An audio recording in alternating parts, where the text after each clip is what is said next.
Let's talk about munis. I think ultimately muni performance hasn't been bad, but as you can see here, when you contrast it with how well taxable fixed income, even cash, has outperformed so far this year, we do have a lot of clients focused on this. What's going on with the munis? Why is there some of this headwind persisting that's led to relative underperformance? And what opportunities might this have created? So Justin, I'd love for you to maybe hit on some of the points that you think help frame why munis have behaved as they have this year and what it means for us moving forward.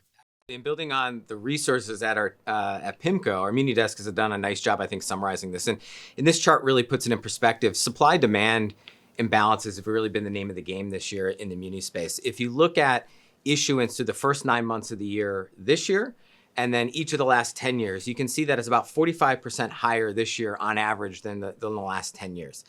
So that's really driving some of this underperformance. Now, what is driving that higher issuance? Well, it is some things a little bit unique to this year. There were a number of issuers looking to get ahead of the One Big Beautiful Bill. Even if remote chance of losing tax-exempt status or it being reduced, that threat, also had some of them issuing a little bit earlier or in advance than they would have normally. The second is just inflation. As we all know, it costs more to do things these days, and the municipalities are no exception. Whether you're building roads, bridges, hospitals, it just costs more. One great example, the National Highway Construction Cost Index, just before COVID to today, up about 70%. So nearly a doubling in 5-6 years. And lastly, this might be a little bit counterintuitive. Munis are in a very good spot from a balance sheet perspective. Many of them have either undergone entitlement reform, spending adjustments. They might have constitutionally mandated balanced budgets. So their reserves are actually pretty good. So why are they issuing? Well, they've seen these cycles before. When you get a recession or you get a risk-off environment, muni spreads widen, suddenly becomes very costly to borrow. So in an environment where, yes, yields have increased, but they're still relatively attractive from a borrowing perspective, many are going out to get ahead of that, get some liquidity, even more rainy day funds should you see things turn. The other thing, when you peel the onion back on that performance, is that not all parts of the curve have been created equal here in terms of performance. Front end of the muni curve, intermediate rates, they've actually done pretty well from a performance perspective, at least on a relative basis. You see that meaningful underperformance is at the long end of the curve. Why is that? Well, you see here that yield curves have significantly steepened in munis, even more so than in treasuries. It's, again, supply-demand imbalance. Retail investors have still had a pretty good bid for the front end of the curve. That's kept yields and performance well behaved. You haven't necessarily seen at the long end of the curve institutional investors dip their toe back in like they have in the past, and yields have risen and performance has ultimately suffered.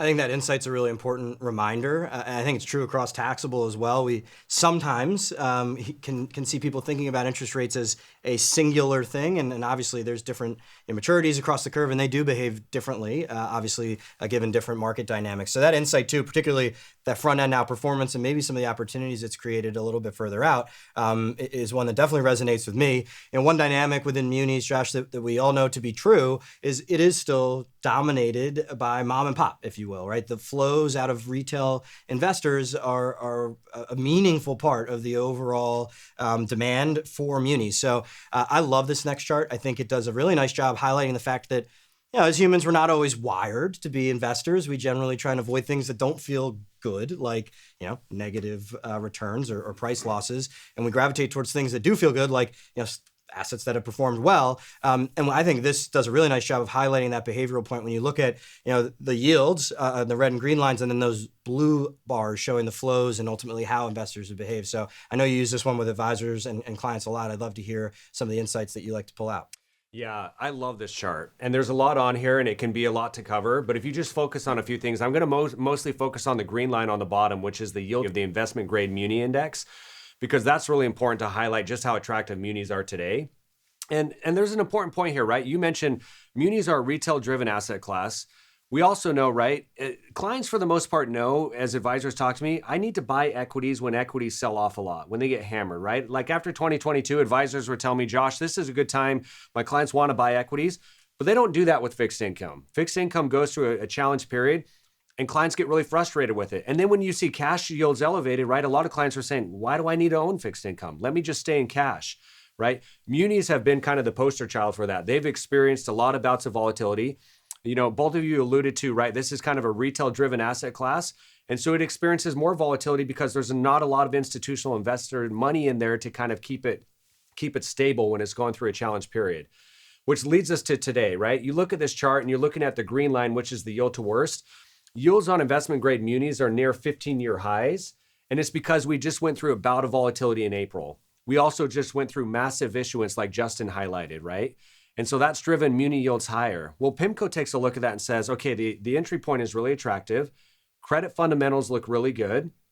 And then the third point is we're entering another rate cutting cycle, right? The Fed has re-engaged on rate cuts, and historically that's been good for munis. And so we really do look at it and we say, if you have some cash and you're in a high tax state, you may consider a muni allocation.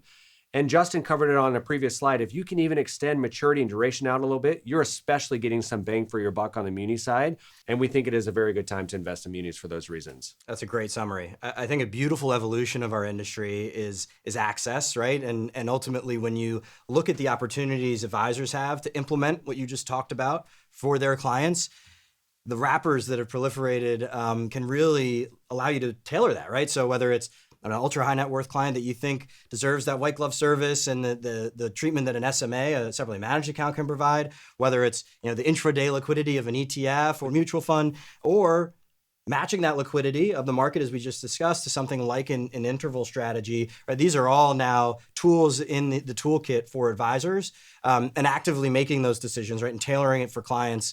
We know is a value prop that a lot of advisors are taking advantage of.